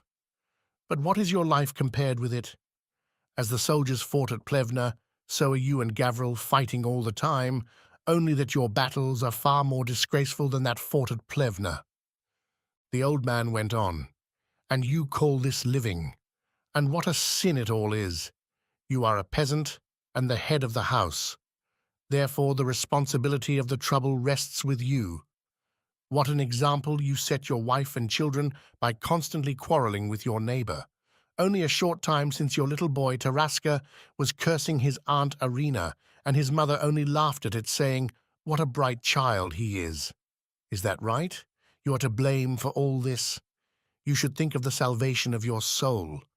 Is that the way to do it? You say one unkind word to me, and I will reply with two. You will give me one slap in the face, and I will retaliate with two slaps. No, my son, Christ did not teach us foolish people to act in such a way. If anyone should say an unkind word to you, it is better not to answer at all. But if you do reply, do it kindly, and his conscience will accuse him, and he will regret his unkindness to you. This is the way Christ taught us to live. He tells us that if a person smite us on the one cheek, we should offer unto him the other. That is Christ's command to us, and we should follow it. You should therefore subdue your pride. Am I not right?" Ivan remained silent, but his father's words had sunk deep into his heart. The old man coughed and continued, "Do you think Christ thought us wicked? Did he not die that we might be saved? Now you think only of this earthly life. Are you better or worse for thinking alone of it? Are you better or worse for having begun that Plevna battle? Think of your expense at court and the time lost in going back and forth, and what have you gained? Your sons have reached manhood and are able now to work for you. You are therefore at liberty to enjoy life and be happy. With the assistance of your children, you could reach a high state of prosperity, but now your property, instead of increasing, is gradually growing less. And why? It is the result of your pride. When it becomes necessary for you and your boys to go to the field to work, your enemy instead summons you to appear at court or before some kind of judicial person. If you do not plow at the proper time and sow at the proper time, Mother Earth will not yield up her products, and you and your children will be left destitute. Why did your oats fail this year? When did you sow them? Were you not quarreling with your neighbor instead of attending to your work? You have just now returned from the town, where you have been the means of having your neighbor humiliated. You have succeeded in getting him sentenced, but in the end, the punishment will fall on your own shoulders. Oh, my child, it would be better for you to attend to your work on the farm and train your boys to become good farmers and honest men. If anyone offend you, forgive him for Christ's sake, and then prosperity will smile on your work, and a light and happy feeling will fill your heart." Ivan still remained silent. The old father, in a pleading voice, continued, "Take an old man's advice. Go and harness your horse, drive back to the court, and withdraw all these complaints against your neighbor. Tomorrow go to him, offer to make peace in Christ's name, and invite him to your house. It will be a holy day, the birth of the Virgin Mary. Get out the samovar and have some vodka, and over both forgive and forget each other's sins, promising not to transgress in the future, and advise your women and children to do the same." Ivan heaved a deep sigh, but felt easier in his heart as he thought, "The old man speaks the truth," yet he was in doubt as to how he would put his father's advice into practice. The old man, surmising his uncertainty, said to Ivan, "Go, Ivanushka, do not delay. Extinguish the fire in the beginning before it grows large, for then it may be impossible." Ivan's father wished to say more to him, but was prevented by the arrival of the women, who came into the room chattering like so many magpies. They had already heard of Gavril's sentence and of how he threatened to set fire to Ivan's house. They found out all about it, and in telling it to their neighbors, added their own versions of the story, with the usual exaggeration. Meeting in the pasture ground, they proceeded to quarrel with Gavril's women. They related how the latter's daughter-in-law had threatened to secure the influence of the manager of a certain noble's estate in behalf of his friend Gavril. Also, that the schoolteacher was writing a petition to the Tsar himself against Ivan, explaining in detail his theft of the perch bolt and partial destruction of Gavril's garden, declaring that half of Ivan's land was to be given to them. Ivan listened calmly to their stories, but his anger was soon aroused once more when he abandoned his intention of making peace with Gavril. As Ivan was always busy about the household, he did not stop to speak to the wrangling women, but immediately left the room, directing his steps toward the barn. Before getting through with his work, the sun had set, and the boys had returned from their ploughing. Ivan met them and asked about their work, helping them to put things in order and leaving the broken horse collar aside to be repaired. He intended to perform some other duties, but it became too dark, and he was obliged to leave them till the next day.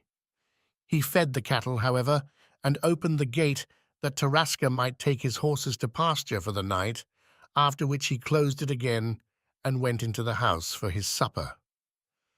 By this time he had forgotten all about Gavril and what his father had said to him. Yet, just as he touched the doorknob, he heard sounds of quarreling proceeding from his neighbor's house. "What do I want with that devil?" shouted Gavril to someone. "He deserves to be killed." Ivan stopped and listened for a moment, when he shook his head threateningly and entered the room. When he came in, the apartment was already lighted. His daughter-in-law was working with her loom, while the old woman was preparing the supper. The eldest son was twining strings for his laptie, peasant's shoes made of strips of bark from the linden tree. The other son was sitting by the table reading a book. The room presented a pleasant appearance, everything being in order, and the inmates apparently gay and happy, the only dark shadow being that cast over the household by Ivan's trouble with his neighbor. Ivan came in very cross, and angrily throwing aside a cat which lay sleeping on the bench, cursed the women for having misplaced a pail. He looked very sad and serious, and seating himself in a corner of the room, proceeded to repair the horse collar. He could not forget Gavril, however, the threatening words he had used in the courtroom, and those which Ivan had just heard. Presently, Taraska came in, and after having his supper, put on his sheepskin coat, and taking some bread with him, returned to watch over his horses for the night. His eldest brother wished to accompany him, but Ivan himself arose and went with him as far as the porch. The night was dark and cloudy, and a strong wind was blowing, which produced a peculiar whistling sound that was most unpleasant to the ear. Ivan helped his son to mount his horse, which, followed by a colt, started off on a gallop.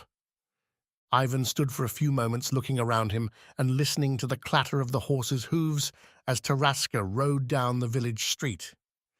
He heard him meet other boys on horseback who rode quite as well as Taraska, and soon all were lost in the darkness. Ivan remained standing by the gate in a gloomy mood, as he was unable to banish from his mind the harassing thoughts of Gavril which the latter's menacing words had inspired. Something will burn with greater fierceness in Ivan's household before long. He is so desperate, thought Ivan, that he may set fire to my house regardless of the danger to his own. At present, everything is dry, and as the wind is so high, he may sneak from the back of his own building, start a fire, and get away unseen by any of us. He may burn and steal without being found out, and thus go unpunished. I wish I could catch him. This thought so worried Ivan that he decided not to return to his house, but went out and stood on the street corner. I guess, thought Ivan to himself, I will take a walk around the premises and examine everything carefully, for who knows what he may be tempted to do. Ivan moved very cautiously round to the back of his buildings, not making the slightest noise and scarcely daring to breathe. Just as he reached a corner of the house, he looked toward the fence, and it seemed to him that he saw something moving and that it was slowly creeping toward the corner of the house opposite to where he was standing. He stepped back quickly and hid himself in the shadow of the building. Ivan stood and listened, but all was quiet. Not a sound could be heard but the moaning of the wind through the branches of the trees and the rustling of the leaves as it caught them up and whirled them in all directions. So dense was the darkness that it was at first impossible for Ivan to see more than a few feet beyond where he stood. After a time, however, his sight becoming accustomed to the gloom, he was enabled to see for a considerable distance. The plough and his other farming implements stood just where he had placed them. He could see also the opposite corner of the house. He looked in every direction, but no one was in sight, and he thought to himself that his imagination must have played him some trick, leading him to believe that someone was moving when there really was no one there. Still, Ivan was not satisfied and decided to make a further examination of the premises. As on the previous occasion, he moved so very cautiously that he could not hear even the sound of his own footsteps. He had taken the precaution to remove his shoes, that he might step the more noiselessly. When he reached the corner of the barn, it again seemed to him that he saw something moving, this time near the plough, but it quickly disappeared. By this time, Ivan's heart was beating very fast, and he was standing in a listening attitude when a sudden flash of light illumined the spot, and he could distinctly see the figure of a man seated on his haunches with his back turned toward him, and in the act of lighting a bunch of straw which he held in his hand. Ivan's heart began to beat yet faster, and he became terribly excited, walking up and down with rapid strides, but without making a noise. Ivan said, "Well, now he cannot get away, for he will be caught in the very act."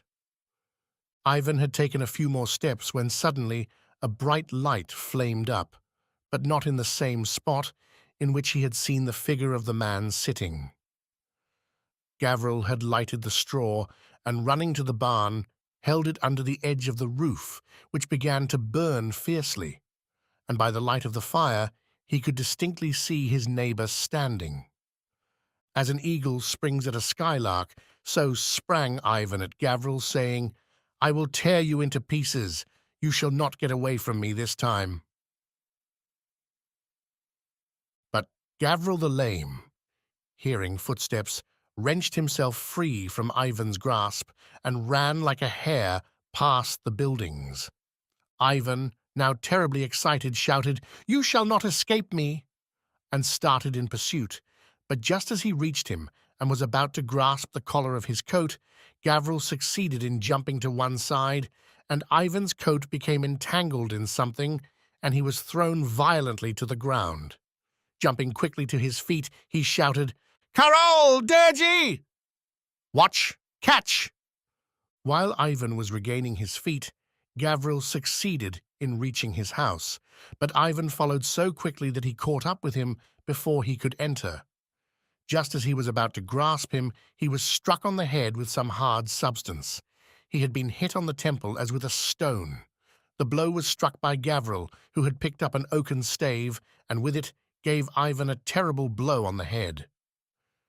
Ivan was stunned, and bright sparks danced before his eyes, while he swayed from side to side like a drunken man, until finally all became dark and he sank to the ground unconscious. When he recovered his senses, Gavril was nowhere to be seen, but all around him was as light as day. Strange sounds proceeded from the direction of his house, and turning his face that way, he saw that his barns were on fire. The rear parts of both were already destroyed, and the flames were leaping toward the front. Fire, smoke, and bits of burning straw were being rapidly whirled by the high wind over to where his house stood, and he expected every moment to see it burst into flames. "What is this, brother?" Ivan cried out as he beat his thighs with his hands. I should have stopped to snatch the bunch of burning straw, and throwing it on the ground, should have extinguished it with my feet. Ivan tried to cry out and arouse his people, but his lips refused to utter a word. He next tried to run, but he could not move his feet, and his legs seemed to twist themselves around each other. After several attempts, he succeeded in taking 1 or 2 steps, when he again began to stagger and gasp for breath. It was some moments before he made another attempt to move, but after considerable exertion, he finally reached the barn, the rear of which was by this time entirely consumed, and the corner of his house had already caught fire. Dense volumes of smoke began to pour out of the room, which made it difficult to approach. A crowd of peasants had by this time gathered, but they found it impossible to save their homes, so they carried everything which they could to a place of safety. The cattle they drove into neighboring pastures and left someone to care for them. The wind carried the sparks from Ivan's house to Gavril's, and it too took fire and was consumed. The wind continued to increase with great fury, and the flames spread to both sides of the street until, in a very short time, more than half the village was burned. The members of Ivan's household had great difficulty in getting out of the burning building, but the neighbors rescued the old man and carried him to a place of safety, while the women escaped in only their night clothes. Everything was burned, including the cattle and all the farm implements. The women lost their trunks, which were filled with quantities of clothing, the accumulation of years. The storehouse and all the provisions perished in the flames, not even the chickens being saved. Gavril, however, more fortunate than Ivan, saved his cattle and a few other things. The village was burning all night. Ivan stood near his home, gazing sadly at the burning building, and he kept constantly repeating to himself, "I should have taken away the bunch of burning straw and have stamped out the fire with my feet." But when he saw his home fall in a smouldering heap, in spite of the terrible heat, he sprang into the midst of it and carried out a charred log. The women, seeing him and fearing that he would lose his life, called to him to come back, but he would not pay any attention to them and went a second time to get a log. Still weak from the terrible blow which Gavril had given him, he was overcome by the heat and fell into the midst of the burning mass. Fortunately, his eldest son saw him fall, and rushing into the fire, succeeded in getting hold of him and carrying him out of it. Ivan's hair, beard, and clothing were burned entirely off. His hands were also frightfully injured, but he seemed indifferent to pain. Grief drove him crazy, the people said. The fire was growing less, but Ivan still stood where he could see it, and kept repeating to himself, "I should have taken," etc. The morning after the fire, the starosta, village elder, sent his son to Ivan to tell him that the old man, his father, was dying and wanted to see him to bid him goodbye. In his grief, Ivan had forgotten all about his father and could not understand what was being said to him. In a dazed way, he asked, "What father? Whom does he want?" The eldest son again repeated his father's message to Ivan. "Your aged parent is at our house dying, and he wants to see you and bid you goodbye. Won't you go now, Uncle Ivan?" the boy said. Finally, Ivan understood and followed the eldest son. When Ivan's father was carried from the oven, he was slightly injured by a big bunch of burning straw falling on him just as he reached the street. To ensure his safety, he was removed to the elder's house, which stood a considerable distance from his late home, and where it was not likely that the fire would reach it. When Ivan arrived at the elder's home, he found only the latter's wife and children, who were all seated on the brick oven. The old man was lying on a bench, holding a lighted candle in his hand, a Russian custom when a person is dying. Hearing a noise, he turned his face toward the door, and when he saw it was his son, he tried to move. He motioned for Ivan to come nearer, and when he did so, he whispered in a trembling voice, "Well, Ivanushka, did I not tell you before what would be the result of this sad affair? Who set the village on fire? He, Batyushka, little father. He did it. I caught him. He placed the bunch of burning straw to the barn in my presence. Instead of running after him, I should have snatched the bunch of burning straw and throwing it on the ground, have stamped it out with my feet, and then there would have been no fire." "Ivan," said the old man, "death is fast approaching me, and remember that you also will have to die. Who did this dreadful thing? Whose is the sin?" Ivan gazed at the noble face of his dying father and was silent. His heart was too full for utterance. "In the presence of God," the old man continued, "whose is the sin?"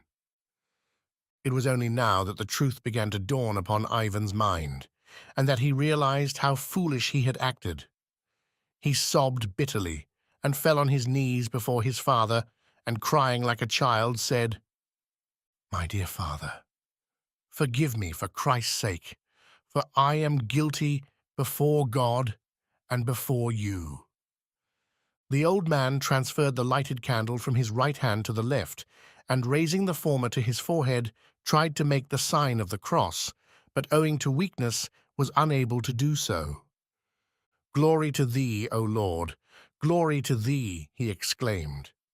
And turning his dim eyes toward his son, he said, "See here, Ivanushka, Ivanushka, my dear son." "What, my dear father?" Ivan asked. "What are you going to do," replied the old man, "now that you have no home?" Ivan cried and said, "I do not know how we shall live now." The old man closed his eyes and made a movement with his lips, as if gathering his feeble strength for a final effort. Slowly opening his eyes, he whispered, "Should you live according to God's commands, you will be happy and prosperous again." The old man was now silent for a while, and then, smiling sadly, he continued, "See here, Ivanushka, keep silent concerning this trouble, and do not tell who set the village on fire. Forgive one sin of your neighbors, and God will forgive 2 of yours."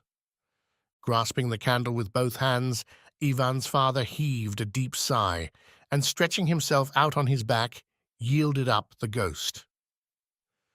Ivan for once accepted his father's advice. He did not betray Gavril, and no one ever learned the origin of the fire.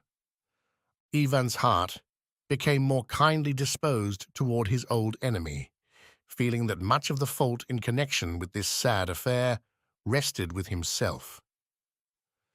Gavril was greatly surprised that Ivan did not denounce him before all the villagers, and at first he stood in much fear of him, but he soon afterward overcame this feeling. The 2 peasants ceased to quarrel, and their families followed their example. While they were building new houses, both families lived beneath the same roof, and when they moved into their respective homes, Ivan and Gavril lived on as good terms as their fathers had done before them. Ivan remembered his dying father's command and took deeply to heart the evident warning of God that a fire should be extinguished in the beginning. If anyone wronged him, he did not seek revenge, but instead made every effort to settle the matter peaceably. If anyone spoke to him unkindly, he didn't answer in the same way, but replied softly and tried to persuade the person not to speak evil. He taught the women and children of his household to do the same. Ivan Sherbakov was now a reformed man. He lived well and peacefully, and again became prosperous. Let us therefore have peace, live in brotherly love and kindness, and we will be happy.